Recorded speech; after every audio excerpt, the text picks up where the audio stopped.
I felt that a lot of the brands, or nearly all of the brands in the gaming industry, are super boring, right? They're about betting. And to what extent, when we were building FanDuel, we had to sort of try and play it safe because we didn't have clear regulation. The problem was it just, like, betting's fun, right? Hey, this is Jesse here. You're about to hear my discussion with Nigel Eccles from BetHog, which is a new crypto casino and sportsbook. Nigel can only be described as an OG of the real money gaming space, and this episode exceeded my already high expectations for it. We covered a ton of ground in this one, talking about Nigel's 20-plus year career in the industry, where he trailblazed new categories such as betting exchanges and daily fantasy sports. We also talked about his current interest in the crypto space and why it's so exciting to him, his vision for the future of real money gaming and how BetHog is building for that future, how he thinks about building product for crypto native audiences, his key advice for successfully raising capital, and he even addresses the ongoing legal dispute stemming from his time at FanDuel. This is truly a can't miss episode, and I hope you enjoy learning from Nigel as much as I did. The Betting Startups podcast is presented by Optimove, the #1 CRM marketing solution for the iGaming market. 4 out of the top 5 US operators personalize player experiences with Optimove. Learn more about Optimove by requesting a demo at optimove.com/bettingstartups. If you like what you see, you'll get your first month free. All right, we are back on the Betting Startups podcast, and as it goes for this humble little podcast, names don't get much bigger than the one joining us today. We have Nigel Eccles here just a few short days after launching his latest project called BetHog, which we will dissect and unpack in a few minutes here. But Nigel, first things first, welcome to the podcast. How are you feeling here just a few days following the all-important launch milestone? Yeah, great. Thank you. Great to be on the show. And yeah, we've been in development for all this year, so great to finally launch. Yeah, 100%. Look, we'll come back to BetHog in a minute here, but much of the audience obviously also knows you as one of the co-founders of a little company called FanDuel, which I would suggest makes you a fairly historical figure within the context of real money gaming. So before we get into BetHog, Nigel, I'd love to spend a few minutes up front here just asking you about the FanDuel origin story. And this is me being a little bit selfish here, which I guess as a host I can do from time to time. I've never heard the FanDuel origin story. Maybe it's been told, but give us a couple minutes of before it became what it's grown into today. Like, obviously, much like day one of BetHog here, it was once upon a time day one at FanDuel. What was the origins of it, and what sparked the original iteration of FanDuel? Quick background of myself. So I actually got into online betting in 2000. I joined a little startup called Flutter.com, as it was known then. It was originally like an eBay of betting. So there was the idea that you could bet with anyone. It was venture backed, based in London. That didn't work, that idea. And we pivoted to become, and I relaunched it as a betting exchange. I was in the product team there. We merged with Betfair. And that company ultimately became Flutter Entertainment. Many years later, it changed back to Flutter. I left post-merger and I launched another betting exchange called BetHog in Dublin. And then in 2007, launched with 4 friends, we started HubDub. HubDub was a prediction market. So, a few years ago, you had to tell people what that was. Obviously, with Polymarket just being so phenomenally successful this year, everyone knows. So we did that in 2008. And in 2008 election cycle, it was, we were nowhere nearly, the success of Polymarket, but we had a lot of success. And what we discovered was immediately post-election, people weren't nearly as interested, right? It's a very, sports is great because you have content every day. Elections happen every 4 years, right? So post-election, we were like, okay, we need a new gig. We had a team, we had funding, and even though the team were based in Scotland and the UK, we were always focused on the US market. And one of our CS team actually played fantasy sports. The founders did not, just to be really clear. We never played fantasy sports. And I was sort of intrigued because fantasy sports is one of the few things you could do online, real money in the US. And I was like, well, explain this game to me. So as they were explaining to me, and I was like, well, okay, can I sign up? And they're like, no, it's I don't know, it was November. And I'm like, okay, why can't I start playing in November? They're like, don't be an idiot. Season starts in July, August. And so, through a process of me asking very simple and probably sounded like very stupid questions. I remember another one was I was like, well, you don't really care about do you care about the money? Because the money wasn't that big. And they're like, of course I care. And what was clear was that they cared about winning. I asked a bunch of stupid questions. And we were like, well, it sounds like a fun game. It's very popular. What if we made it faster, meant you could join at any point in the season, we're going to make it real cash prizes that you're going to win. We're just going to put it in your account. And we're going to make it fully playable on mobile, right? Like, again, really simple. And that was the origin. We launched it in July 2009. My co-founder came up with the domain, bought it for $15. I always laugh at people spending like $1 million on a domain. And you're like, yeah. Even today, like BetHog we bought. Like we didn't pay millions of dollars. Like we paid a couple $100. We bought the domain and we launched it to absolutely complete disinterest, right? Like, like we launched it, we're like, have we launched? We launched it in July, which was obviously the middle of baseball season. And then once football started, it started to work. And then like every year people came, played it, loved it, kept playing. And then every year we just ramped our acquisition spend and kept improving the product. And from 2009 till 2015, we grew sort of 3 to 5x every year. So that was kind of the growth story. And that, and by 2015, we had, millions of users. We had, we were doing about 150 million in revenue. And so it was this sort of platform that whenever sports betting became legal in 2018, it basically let FanDuel basically take that market because we had been, building this huge brand, this huge user base, and this team that just were ready for when sports betting came live that they could just go for it. I mean, it's an insane CV, Nigel. And look, as I listen to the arc of your journey and the chapters within it, like strikes me, you've always been at the bleeding edge of each new, I guess we'll call it trend within the industry, right? Dating back to, prediction markets or exchanges with Flutter / Betfair, then obviously sort of shepherding this notion of fantasy sports into the consciousness of the American sports fan. And now with BetHog, taking a crypto angle to real money gaming, right? And I guess just taking all of this together through your 20 plus year journey so far within real money gaming, how do you sort of reflect on just the evolution of gaming in general, right? Given that you've been, a part of it and the driving force behind it all, like just what are your broad reflections, I guess, is on like the trajectory of real money gaming, both where it's come from, but also where it's going? I think it's a few things. Like, yes, like we're looking back, I have been, and I think one of the things that I always do is I always sort of am thinking, okay, what's small today that could be really big in 5 or 10 years time? What's kind of new and that people are getting interested in? And that's where I want to be. Like one of the things about FanDuel was we used to keep a spreadsheet of all our competitors that launched and we gave up counting after about 100, right? And it always seemed to me to be ridiculously stupid to like say, oh, we're just going to like copy them and do the same thing. Like even whenever sports betting legalized in 2018, after like 3-4 years, we see ESPN say, hey, we want to get into that. And it was too late, right? Fanatics after several years say, we want to get into that. I always think that's just very lazy thinking. I think the really interesting space is to be focused on what's interesting today that's small that could become really big. And crypto's like that, right? Crypto today still has a reputation as, like going back to like Silk Road or for money laundering, buying drugs. Like none of the licensed operators in the US can take crypto, right? It's crazy. Like, why not? It's becoming increasingly popular.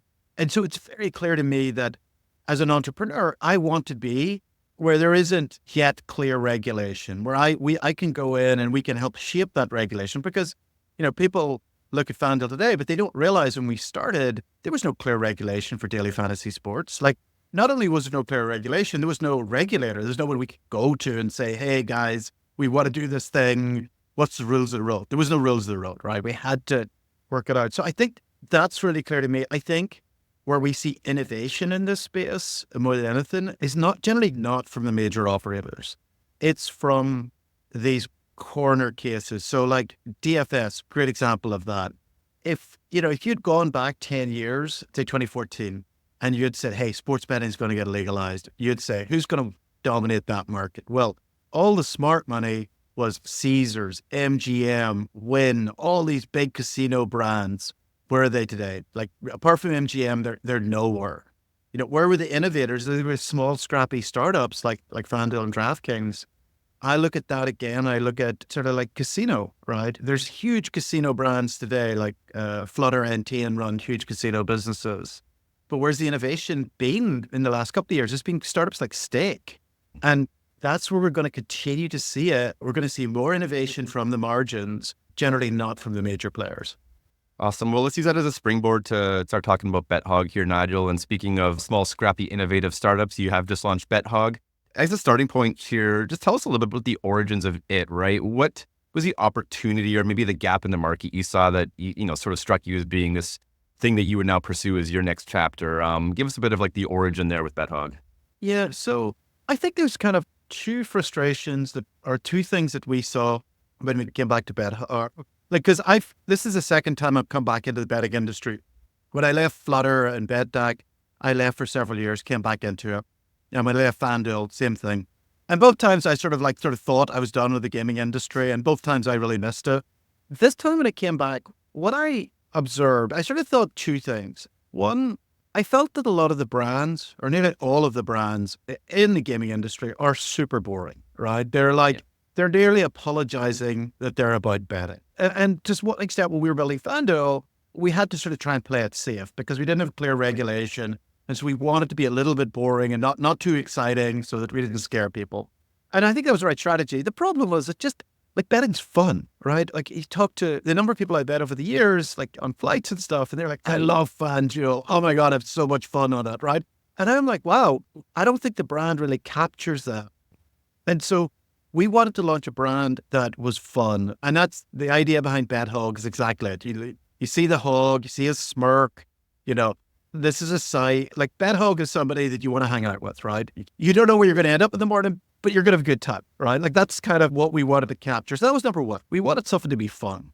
And number two was we felt that one of the big changes in online casino over the last 5 years is one of the major acquisition channels has been streaming. Originally on Twitch, now more on Kick, but you also see them on Instagram, on TikTok, which is people watching other people play, which is phenomenal. And there's a huge engagement in a way.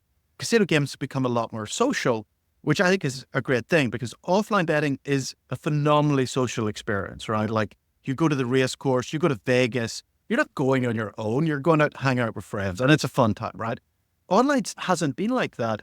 One of the interesting things we felt with streaming was, hey, it's become social. But one of the things that surprised us is the games haven't changed. So here's people playing the same slots machine that I could have played like 20 years ago, right? Like it's the same 5 reels, spin. And I'm like, it feels like product and marketing should be better connected up, right? If this is going to be our acquisition channel, I want to be building products for that channel that actually allow the streamer to better interact with his audience, his or her audience.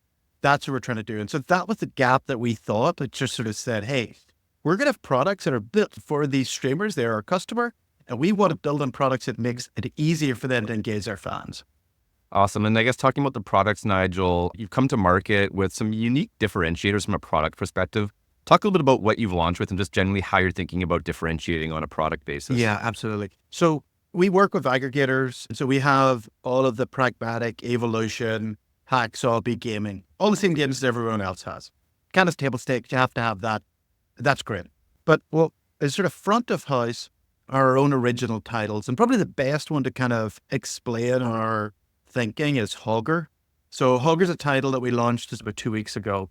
Very simple concept. It's a crash game. You take control of a hog, try to cross a road, and you bet on every step. So you basically bet, say you bet $10 and it'll say, okay, first step, you get to 11, then you get to 12, then you get to 14. At any point you can say, I'm good, right? At some point randomly between you and the other side, you're going to get hit by a truck. Or sometimes you could get all the way across. Now, that's a crash game. They've been around for 3 or 4 years. Stake is a real innovator in developing those.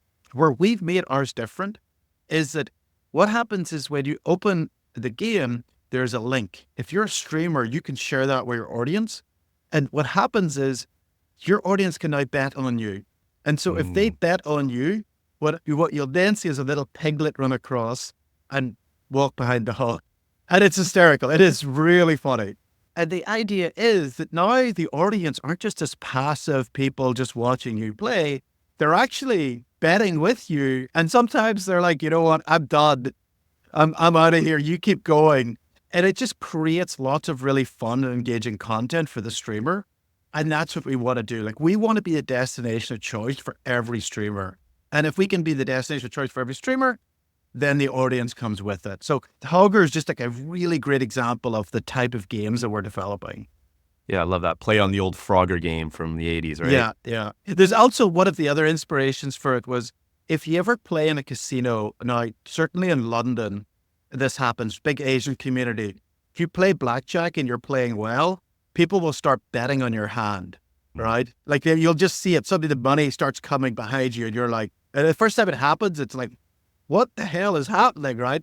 And it's quite funny because if you get like a 16 and it's up against a 7 and you're like, shit, I gotta hit it. And you hit it and then you bust, all you hear is the kind of chorus behind you, people tutting. They're just like, what an idiot. And then they're like, they take their money back. I'm like, I'm not betting on this guy again. So that's the idea. We wanted to create this phenomenon, which is like, okay, there's people like backing me now. I've got pressure. So yeah. Given the crypto tie-in, which we'll come back to in a minute here, I just want to, as a starting point for this, kind of just get your lens on, I guess, what we'll call crypto natives, right? People who are now engaging with products like BetHog, who come from a crypto background. They're not necessarily coming from a real money gaming background. Talk a little bit about just like who these people are and what's important to them and the type of experiences that they're looking for and how that connects to BetHog. Yeah, I'll tell you one thing that's sort of weird. We have crypto casinos and we have the crypto native community. There's actually very little overlap, right? Mm-hmm. It's stunning. So crypto or Twitter is really one of the main town square, shall we say, for the crypto community. I never see anybody talking about stake, ever. People will start talking about what's the biggest, consumer application for crypto. And people will like throw out ideas and stuff. And stake is the leader by like 10x, right? Like stake, 2 years ago, I think they reported about 3 billion in GGR. Like they're tracked to do, I think it was well over 10 billion in deposits this year. So they are taking an enormous amount of money and crypto is like front and center. The reason why I think the communities don't overlap is stake is mostly casino. Obviously they've got sports betting. The crypto community is much more focused on, and it's not to say crypto community are not gamblers. They are. It's a very, very heavy skew toward people who want to speculate. But they skew young, male, competitive, and they typically will only play games where they think they can get an edge. So casino products skew older, female, and they're an entertainment product. You can't have an edge on them by design. And so we think there's an opportunity for there to be more skill games that tap into the crypto community. And it's skill games like DFS. Like DFS is a game that, FanDuel did and still does of people who are profitable. So along with games like Hogger, which is more of a casino type product, it's sort of EV negative. There's other titles that we have that are PvP that if you're skilled, you can actually win at. And that's something that we want to kind of cross that divide. Awesome. And I guess sticking with the crypto theme for a minute, I think on the day of this recording, Bitcoin's hit yet another all-time high, which is to say, we're back. There's a lot of re-emerging interest in crypto right now after a fairly quiet couple of years in a bit of a bear market. I guess for you coming to market, maybe benefiting from the tailwinds right now of the re-emergence of crypto and sort of the interest in it, how are you thinking about that and maybe looking ahead when we inevitably return to a bear market at some point in the future? Like, how are you sort of thinking about when that time comes and the fact you are so heavily positioned towards the crypto natives? What happens when that bear market returns? Yeah, it's a good question. When you're in crypto for long enough, you talk about what's your cycle. This would be my sort of second cycle. The scars of the bear market are really real. Like, I don't think anyone has been through the 22, 23 bear market and said, we never, it's bull market. It's a super cycle. I don't think anyone who's been in it long enough thinks that. And so they expect it to be another bear market. I will say that some of the crypto casinos did very well in last bear market. Stake did incredibly well. 2022, they did publish their numbers. No, it was 23, they published their numbers.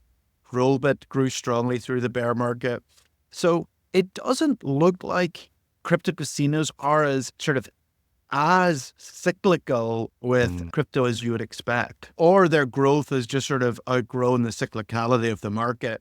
So we don't know how long the bull market will last. We're trying not to be dependent on it, but I'd say what we've seen with crypto is it is highly cyclical and we expect it to continue to be cyclical.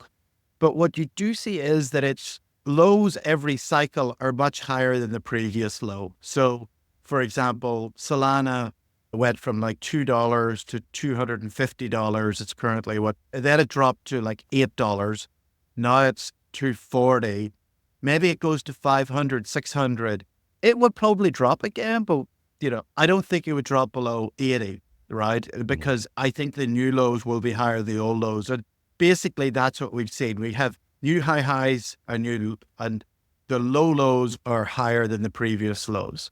BetHog launching, it's available in a number of jurisdictions, but also notably there's a couple big ones it's not yet available in the UK, the US, maybe a few others. Talking about the US specifically, Nigel, obviously we just went through the election cycle and, the Republicans were handed a massive mandate here and the incoming administration has signaled a friendliness towards crypto. How are you sort of thinking about that? And maybe what are your expectations insofar as real money gaming? Do you think crypto will become an option over the next 4 years for real money gaming in the US? Or how do you sort of see that playing out?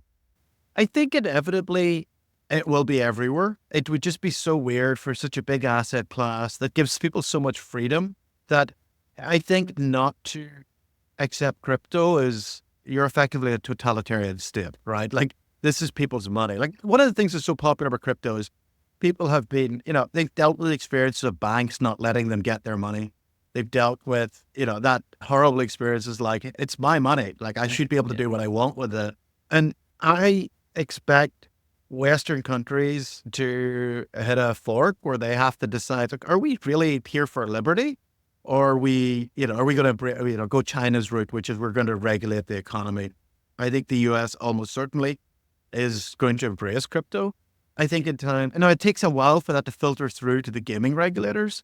I think the gaming regulators are concerned about things like money laundering, KYC, things like that. But crypto actually in a lot of ways makes it easier, right? It's easier to verify if someone's laundering money because it's a public record. So I think in time to get there, I think it'll be slow. I think the bigger problem in the US is structurally, it's a duopoly, certainly in sports betting. Casino, it's a more fragmented market and I think there is opportunity, but in sports betting, it's really hard to see anyone rivaling the big two operators. And I don't see that ever changing. I think that if crypto started to be accepted in certain states, we definitely would be interested in doing it because we're much more of a casino type focused product than we are sportsbook. Interesting. And I guess my last sort of crypto-led question here for you, Nigel, is being in the second, cycle now with your own personal crypto journey. Rewind the tape a little bit and talk about how you first got interested in it, right? Because looking, following you on Twitter and seeing your activity on there, first of all, I don't know how you have the time in the day to be on Twitter as much as you are, but, you're very much a crypto-led account now, right? Do you identify as like a crypto guy that also happens to be into gaming? Because at one point you were, a gaming first person. And so, just talk a bit about like your own crypto journey and sort of like how you identify from a crypto perspective. I guess I have fully embraced crypto and I would sort of probably consider myself more of a much more of a consumer tech guy. Like that's what my real passion is. But crypto is a very close sort of, and crypto and gaming are kind of, for me, two subsets of that are both really, really interesting. How I got into it is interesting. Like certainly I was fascinated in 2017 when Ethereum was taking off. I remember going into it and going, wow, this is amazing. Like the whole concept of being a world computer that was decentralized that I could build applications on. And I remember in 2017 just reading through it and then looking at any of the applications and going, wow, this is not ready. Like this is kind of a joke. Like, the only product I remember of any note was CryptoKitties. And I remember just being like, yeah, this is not going to take off. And I bought Ethereum and I remember selling it and actually made money on it and didn't think any more of it. And then in 2019, I started a sports trading card marketplace called StarStock. And sports cards were seeing a little bit of a resurgence then. In 2020, they exploded. And the other thing then, when I was running that business in late 2020, I started to discover NFTs. And once you get your head around the concept that a piece of cardboard can be worth millions of dollars, actually, there's not a big leap to an NFT, right? Like, it's quite funny. It's like, a lot of people are like, how can this be valuable? Like, I remember having an argument with a friend of mine who's like a hardcore card collector. And he is like, it's just a JPEG. How could that be valuable? Like, and I'm like, dude, you have a basement full of pieces of cardboard, right? Which you you hoard and you love and you buy and sell on eBay. And he was like, fair play. And I was like, and he got into NFTs as well. And so that was kind of the entry point for me, which is I see with NFTs, and NFTs obviously have had a huge boom and bust. But to me, I do think there's a generational thing that the older generation could see that there was value in sports cards. They were like, they get it, it's a real thing, it has history, provenance, etc. And there's an even older generation that thinks there's value in art, right? Like, this picture is worth millions and millions of dollars, even though you can get an identical copy and it's worth $100, right? Or here's two pictures by the same artist. For some reason, this one's hugely valuable and this one's not. But I think there's a younger generation that lives much more in a digital world. The idea of like skins and Fortnite and Call of Duty, they have, and in some instances, like Call of Duty or CSGO is a better example because they actually have a marketplace and they're tradable and they're valuable. And as people more and more live in a virtual world, I see virtual assets having value. And crypto is the only way that you can actually give someone ownership. And so that sort of basically, got me convinced that there was something here. I think the other thing that really I thought was interesting was, I think twofold. One is that a lot of times in tech, you're building on someone else's platform. So if you're building on the iPhone, you're totally at the whim of Apple. And even if you do everything they say, they still take 30% of everything you make. It's absolutely punitive and it should be broken up. Great business, though. A great business for them, right? Yeah. But terrible for developers. And crypto, I thought was really fascinating is that you could be building on that infrastructure. They couldn't charge you rent, right?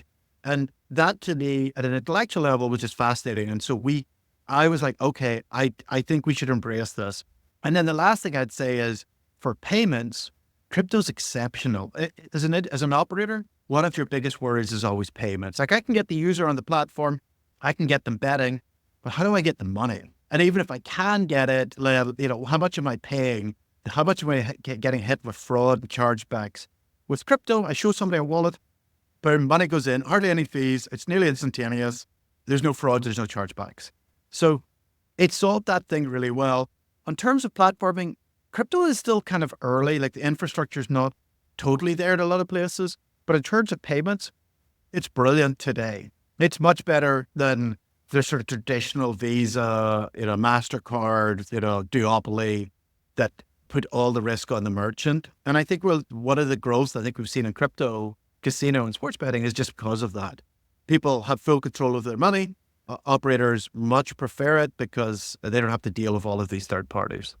Awesome. Well, speaking of money, alongside the recent launch of BetHog, you also announced a $6 million seed round to support the launch and go-to-market strategy.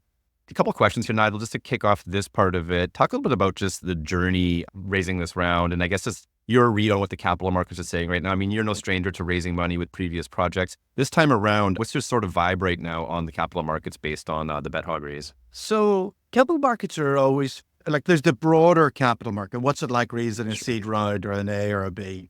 And on the broader macro, it's getting better. 23 was really bad. Early 24 wasn't great. Then within that, there are certain sectors. AI, crazy hot in 23, still hot in 24.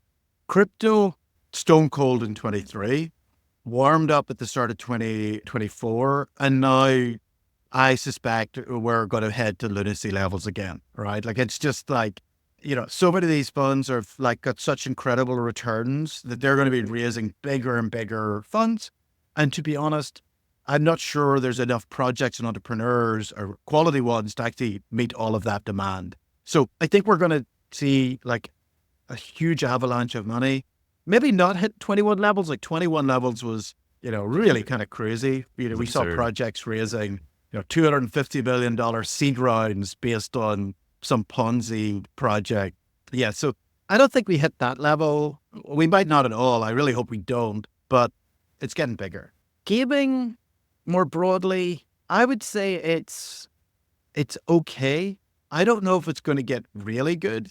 The problem, every market, what you need to be a hot market is to have a couple of just like incredible standout successes. And gaming's had a few big successes, but none of the like 1,000x's that you see in crypto. And so I think it's always just a little bit more of the niche. I think the market's okay at the moment, but probably not. I don't think it'll get better, but consumer in general is a lot of companies that raised in 21 just really struggling with growth and adoption. So I'd say, if I were an entrepreneur, when I advise entrepreneurs and they come to me with something, I sometimes tell them they're like, you're just in the wrong sector. I'm not saying that your idea is bad. I'm just not sure if you're going to be able to raise money for it, right? And your life would be a lot easier if you were in a sector where you could raise money and focus on that. Or you maybe shift your idea somewhat to being closer to a sort of a hotter sector. That sometimes makes sense. Yeah, I mean, you sort of just preempted my next question here, Nigel, but I'll come back to it for a second here, which is, for this podcast, I have a lot of other entrepreneurs that are earlier in their journeys that listen to this pod. And for you, a serial entrepreneur who is, again, a historic figure within the real money gaming industry, you have this body of experience raising capital successfully. You sort of alluded to it, but like, what just general guidance or advice would you dispense for those entrepreneurs listening to this that are early on in their journeys that are out there right now, hitting the pavement, running around, trying to, raise their pre-seed or their seed round? Yeah. A few things. I always say to them, like, prepare for a lot of disappointment, a lot of turn downs, particularly in the old days. I'm going to sound like a dinosaur here. You had to fly to Silicon Valley. You had to fly to San Francisco. You had to drive down. And if you got 3 meetings in a day, that was pretty good. Sometimes you might get 4, but like that was really hard. Every meeting was an hour. And, I had to drive in between them because a lot of times the offices were beside each other. And so, a typical investment cycle is you might pitch 30, maybe 40 VCs, and you'd get like 1 or 2 term sheets. Now, there are a lot more VCs. First round pitches are like half an hour. They're all done by Zoom. And so you're now talking well over 100. Not unusual to have well over 100 pitches. That's normal. There's a lot more seed capital and sort of like angels that are sort of making up rounds. So you're just spending a lot more. Not spending as much time traveling, which is a good thing. I think you have to be cognizant of the market and where the market is. Like if it's a hot market, great. If it's not, it's just going to take a lot longer and you might not raise as much. And it's possible you will not raise, right? If the market's stone cold. Like if you were out raising for a crypto startup in early 2023, well, you probably weren't raising, right? It just was like, that's how cold it is. And maybe you should do something else. So like that's a challenge. In terms of like tactics, there's not that like a lot of it is just work, right? You have to network. Building long before you start the fundraising, one of the most important things you should be doing is building your network of other founders. No point networking VCs, it's not useful, but having a really good network of fellow founders who are at a similar stage as you, or maybe one step ahead, invaluable. That's where I tell people focus all of their time, because that's a network that'll get you introductions, that will help you. VCs won't. And so that's kind of probably the most important thing. Awesome. We're getting into the home stretch of our time here today, and I want to sort of bring it full circle back to FanDuel. Look, again, people that sort of follow the industry know that there's some ongoing proceedings right now insofar as your time with FanDuel. I don't know what you can or cannot speak to, but just to contextualize this, Nigel, I do have a couple specific questions here, but can you just give a 10,000-foot view of kind of the situation for those that might not be aware of sort of how, I guess, kind of what you're working through right now? So essentially the way FanDuel was structured, like most venture companies, is we had employees and founders and early investors who owned common shares. And then we had later stage investors who owned preference shares. Now, as is typical with preference shares, what happens is they get their money out first, and then they sort of share in the upside, right? And it's true of probably 99% of startups. And so we were no different. By 2018, the company had been around we started 2007, so over 10 years, 11 years. We had built up what's called a pref stack of 559 million. So we had raised about 450 million. There's certain interest and things that accumulated on top. So essentially what that said was the first 559 million goes to the preference shareholders. That's totally great. And that was negotiated, and that was true, and that was understood. By 2018, all the founders had left. There was no representation of the founders on the board. It was controlled by the preference shareholders. They were looking for a deal that would give them upside, but would sort of cap their downside and say, look, protect them on the downside. And so that deal was to merge FanDuel with Flutter's US division. That was called Betfair Paddypower at the time. What that deal basically said was Flutter, they would merge. Flutter would put in 100, I think it was 160 million. And in return, the FanDuel shareholders would get 40% of this new company, which was FanDuel Group. Now, in the process of them doing that, PASPA was repealed. And so suddenly the value of all of the assets in this space rocketed. So, Flutter itself saw its share price jump by 15 or 20%, even though they had a tiny exposure in the US. The Score, which was, very heavily exposed to the US, I think they went up like 5x, like overnight. DraftKings raised at a $1.5 billion valuation. FanDuel itself had restructured at a $1.2 billion valuation only like 8 months before. So that was kind of where we were in 2018. And so normally when you do a merger like this and you're getting paper, you're getting equity in this new company, we got 40% of this new company, you need to go to an independent, like you go to a banker or you have an independent board member, go through a process of say, well, how do we value this? How do what's the fair number? Or you just preserve the structure. We have this cap table and we say, at some point we're going to sell. And when we sell, 559 million will go to the pref, and then the remainder will share among everybody. Founders, employees in the building, people who are actually there at the point as well. Instead, what the private equity guys said is, you know what, if we do that, we're going to have less. We're going to have less of this company because they owned 100% of the pref, they own 90% of the common, but if they put a higher number on it, suddenly instead of them owning all of that 40%, they might only own 92% of it. So that was worse for them. And so what they did, instead of getting someone independent to evaluate it, they said, we're not going to evaluate it. We're just going to decide that it's worth exactly 559 million. So the same numbers the pref stack, they decided with no negotiation, with no independent authority, they said it's 559 million. Wow, magic number. That wipes out all of these other people so we don't have to share our upside with them. So that's what they did. And they basically rammed that through because they controlled the board. There was one board member objected, but they had a majority, so they pushed it through. 2 years later, they then sold that 40% to Flutter for $4.2 billion. So here we have a company that previously was worth, only a year before was valued at $1.2 billion. PASPA happens, everything rockets in value. It, according to them, magically dropped to 559 million, and then 2 years later, rocketed back up to 4.2 billion. And so we have this sort of magic elastic band of valuation that seems to just sort of suit their financial interest. As a board member, you have what's known as a fiduciary duty. Yeah. You have a duty to look out for the interests of the shareholders of that company. You can't self-deal, right? And you can't commit fraud, which is essentially what this is. And you can't bribe other board members to align their economic interests with you. And if you actually read our complaint, which is what we filed, you will see all of that. And it's all very heavily documented. Where that's at is myself, my co-founders, and over 100 former employees basically filed suit. The other side made a motion to dismiss by saying that they did not owe a fiduciary duty to shareholders, i.e. that there's no case here because they don't owe us any duty. They could do whatever the hell they like. That went to the New York Court of Appeals, and the Court of Appeals ruled in our favor. And so now we're back in court and we're heading towards a court date sometime in the next couple of years.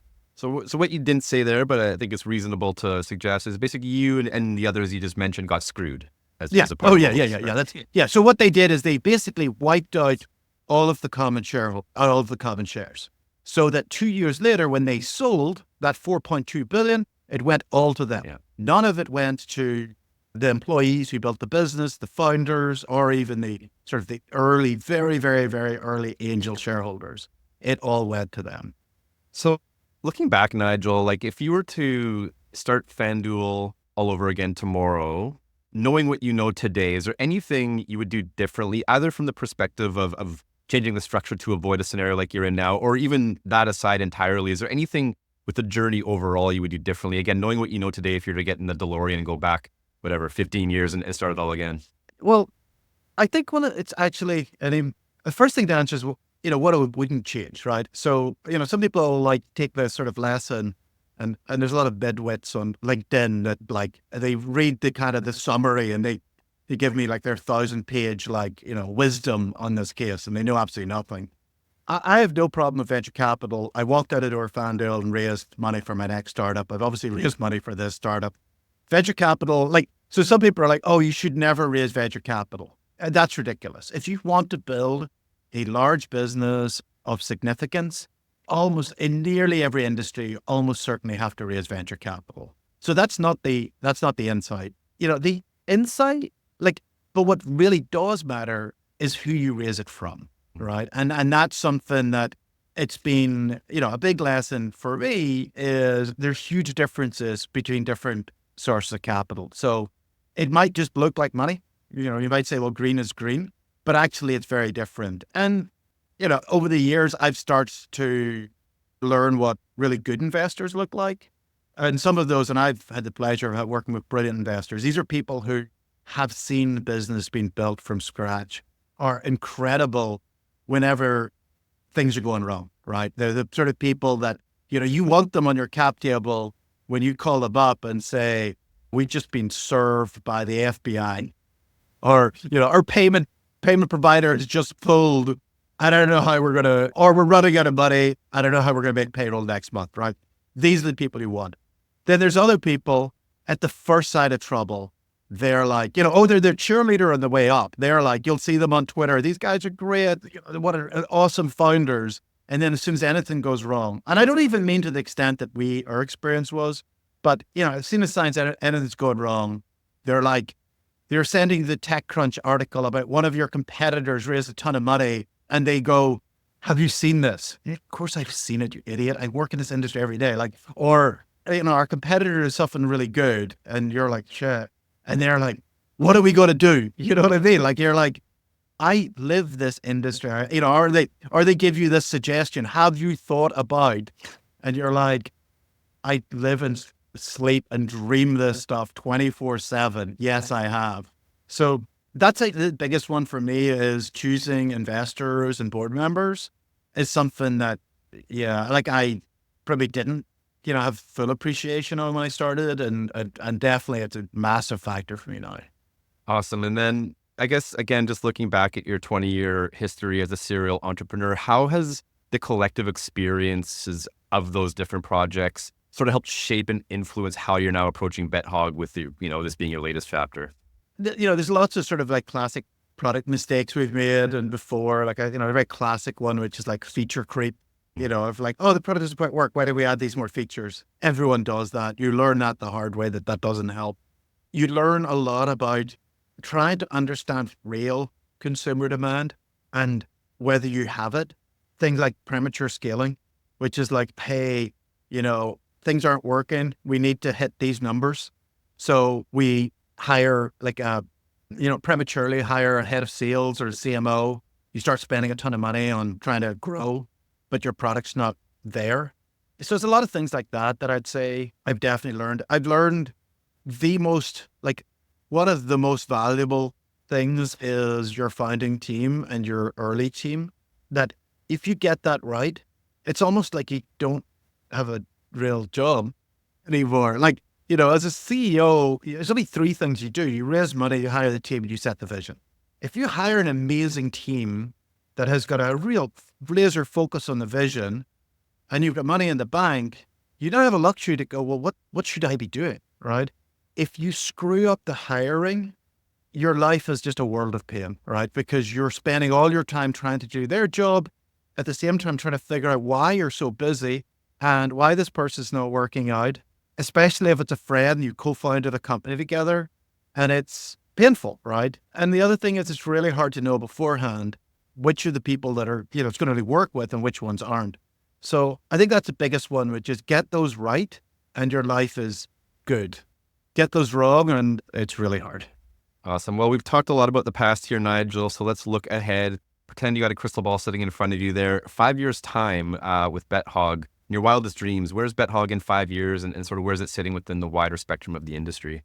Our big vision is like we want to be the platform of choice for streamers. And like we want streaming today to be considered streaming 1.0. And in 5 years time, we want there to be streaming 2.0, which is like, yeah, you remember that 1.0, you just sat and watched the guy, maybe we chatted with him, that's it. Streaming 2.0 is like, yeah, now we're part of the game, like we're there. We also want, and it extends beyond casino, it goes into sports betting.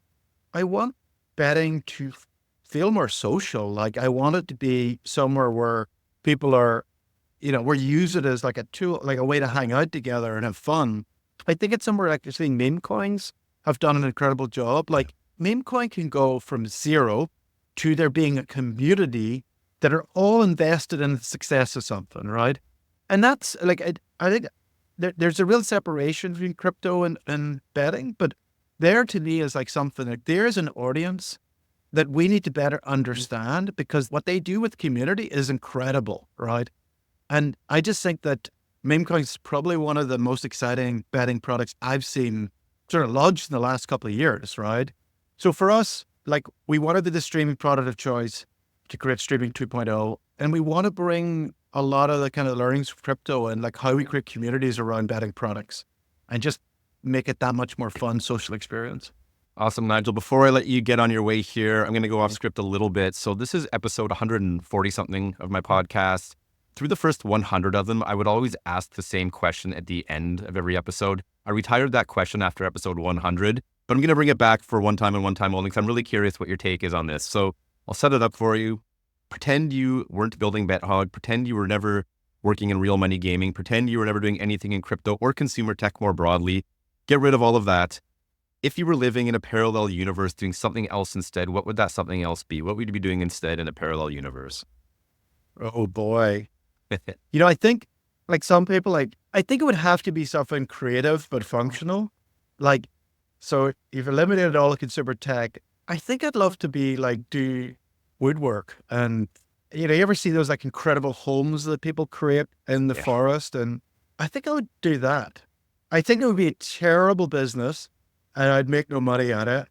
But I think that would give me a lot of enjoyment and that I would, I could work with my hands building stuff. I actually was born a farmer, so I was brought up in a farm. I know with 100% certainty that I would not want to do that. What kind of farm was it? Like agriculture? It was a or dairy farm. Dairy, I was milking cows until I was like 15. And it was an incredible experience, but I know that that's certainly not for me. But yeah, the idea of like building stuff with my hands, like we refurbished this house and we had an incredible carpenter and just the things that he built around the house. I'm like, that's really cool. And actually, I was kind of jealous of him because this room here is a library, but I have so many books that I need to make it bigger. And so we were getting quotes for him to do it. And I was like, I want to do it. I don't want him to do it. I want to do it. And I was thinking maybe he could be like a consultant because I don't have the skill to do it. Right. But like maybe he would, he would take me on as a laborer or something. Coach you. Yeah, right. Yeah, I could say, I did it. I built it. But I think that's what I would be. Super cool, Nigel. Well, look, you've been super generous with your time here today. This ran a lot longer than my typical episodes, so I'm very grateful to you for giving us your time. I will let you get back to Twitter now, but thank you so much for joining and sharing so much about what you're building with BetHog, but also dispensing all of the wisdom you did, which I know the audience really appreciates, and wishing you and your team all the best as you go forward with this new chapter. That's great. Thank you.